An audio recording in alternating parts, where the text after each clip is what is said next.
Barbecue खाद्य खाइबाकू पसंद करुछंती कि तेबे एही खबर खास आपणक पई।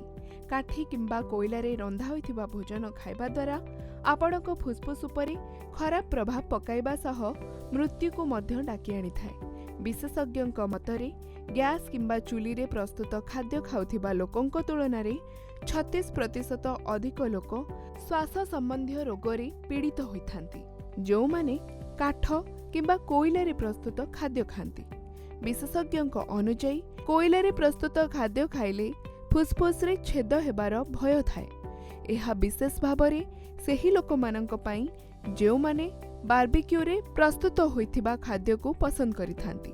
काठी किंबा कोइला को जळाइबा द्वारा श्वासजनित रोग बढ़ी थाए। विशेष भावरे एक छोट कणिका जहा फुसफुस मध्य को प्रवेश करि थाए। एहा द्वारा निश्वास प्रश्वास नेबारे समस्या हेबा सह फुसफुस जनित विभिन्न रोग देखा देई थाए।